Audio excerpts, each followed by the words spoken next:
Para comenzar, ¿qué es potencial redox? Una reacción redox es una combinación entre un proceso de reducción en donde un elemento capta electrones y reduce su estado de oxidación y un proceso de oxidación en el cual un elemento libera electrones y aumenta su estado de oxidación. Estos dos procesos son dos facetas simultáneas de la reducción, las cuales siempre se llevan a cabo en conjunto. Por ende, cada vez que hay un elemento que se oxida al liberar electrones, existe otro que los acepta y se reduce.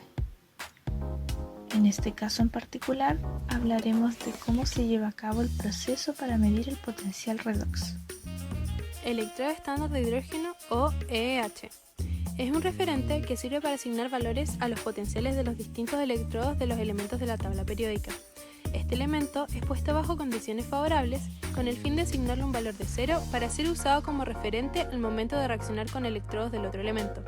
Esto le permite actuar como ánodo o cátodo, dependiendo del electrodo con el que se enfrente. Pero, ¿cómo es que funciona? Este proceso se da entre una celda galvánica, que consiste en dos recipientes donde se obtiene energía eléctrica a partir de reacciones redox espontáneas. En uno de estos recipientes se introduce el hidrógeno y una lámina de platino en una solución de ácido fuerte, lo que provoca que el hidrógeno cambie de hidrógeno más 1. Conectados por un alambre está el segundo recipiente con el elemento a medir. Los electrodos del recipiente que contiene el elemento a medir pasan al que contiene hidrógeno, llegando directamente a la lámina de platino, provocando una atracción del hidrógeno más 1 a esta, lo que conlleva a su oxidación o reducción. Finalmente, el voltímetro, unido a la celda galvánica, entrega un valor en voltios, que es la diferencia de los potenciales desarrollados. Sabiendo que EH es 0, el número dado es el potencial del electrodo en cuestión. El potencial redox es fácil de medir con una sonda autocalibrada portátil. Una sonda de potencial óxido-reducción es un medidor de milivoltios que toma una medida del voltaje en un circuito, formado por un electrodo de referencia cuyo potencial es constante y conocido, que se construye sobre un alambre de plata, que sería el polo negativo del circuito, y toma otra medida del electrodo indicador construido sobre una banda de platino, el polo positivo, con agua entre ambos. La diferencia de potencial generada entre estos dos electrodos será medida por un potenciómetro y será el valor utilizado para determinar la concentración del biocida. Se utilizan metales nobles, ya que estos no intervienen en la reacción química que se lleva a cabo. Se utilizan como una medida efectiva de la actividad de saneamiento en el agua potable, piscinas y balnearios, así también en aplicaciones industriales como el tratamiento de ozono en acuarios comerciales, el tratamiento de metales, la producción de decolorante y el proceso de avicultura.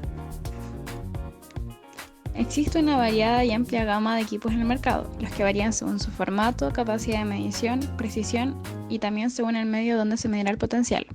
Hay instrumentos de uso específico para medición en tierra, para medición en aguas residuales, para piscinas y acuarios, para el agua potable y también para bebidas del consumo humano. Son capaces de almacenar directamente los valores de lectura mediante tarjetas SD o transferirlos a un ordenador, como también almacenar datos en la memoria interna del dispositivo con fecha y hora para una posterior evaluación y estudio. Algunos también pueden medir pH y temperatura. Que concierne a la biología marina, el CTD es uno de los instrumentos más importantes usados para medir el potencial redox en oceanografía, ya que sirve para reconocer las características del agua como la salinidad, temperatura, presión, profundidad y densidad. El CTD, conocido por sus siglas conductividad, temperatura y profundidad, estos corresponden a 3 de los parámetros que describen las propiedades físicas más importantes del agua. Este aparato consta de un cilindro metálico capaz de soportar altas presiones y el cual aloja en su interior componentes electrónicos con sensores incluidos. Este instrumento funciona mediante contacto directo con el agua y de dos formas. Por una parte, se sumerge y registra datos de manera continua para su posterior extracción de información de su almacenamiento, como también puede estar conectado mediante un cable a un ordenador a bordo, de forma que los datos se reciben en el momento.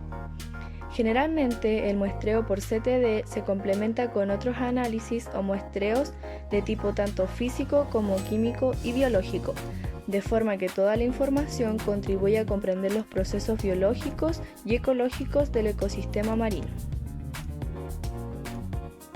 Este instrumento de potencial redox te permite saber si el ambiente o las características del agua son óxicas o anóxicas.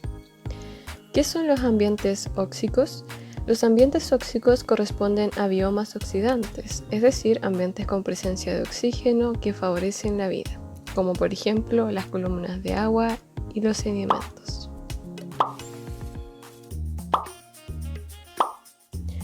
¿Cuánto oxígeno hay disuelto en el agua? La concentración de oxígeno disuelto en agua está determinada por la ley de Henry, que describe la relación de equilibrio entre la presión parcial de oxígeno atmosférico y la concentración de oxígeno en agua. La solubilidad del oxígeno en agua dulce varía entre 14,6 miligramos por litro a 0 grados Celsius, hasta aproximadamente 7 miligramos por litro a 35 grados Celsius bajo una presión de 760 milímetros de mercurio. La cantidad de oxígeno disuelto en el agua de mar oscila entre 1,0 miligramos por litro y 8,5 miligramos por litro. Si bien esa cantidad máxima puede ser sobrepasada en ocasiones, llevándose a un estado de sobresaturación en una zona de muy baja temperatura o zonas en las que haya una intensa actividad fotosintética. ¿Y qué son las zonas anóxicas? Son regiones de ambientes marinos que están privadas de oxígeno puro. Ocurre cuando el aporte de este elemento es igual al consumo, por lo que no hay concentración o esta es muy baja. Sin embargo, en condiciones anóxicas pueden encontrarse presentes sustancias tales como nitratos o sulfatos. En el medio acuático, la contaminación por sustancias orgánicas favorece un intenso crecimiento bacteriano que consume el oxígeno disuelto en el agua. Y debido a que no hay oxígeno libre, los medios son reductores. El agua ácida de minas es muy oxidante, junto con el agua atmosférica de río y de mar. En un punto intermedio están las aguas pantanosas y el agua subterránea, y como las más reductoras están el agua de suelos inundados y el agua en contacto con sedimentos marinos reductores. Las condiciones anóxicas resultan de varios factores, por ejemplo, condiciones de estancamiento, estratificación de la densidad, aportes de materia orgánica y fuertes termoclimas. Existen zonas anóxicas en océanos abiertos, como en la región ecuatorial del Océano Pacífico a una profundidad entre los 50 y 1000 metros, o en el Mar de Arabia en la bahía de Bengala en el Océano Índico, entre los 100 y 1000 metros de profundidad.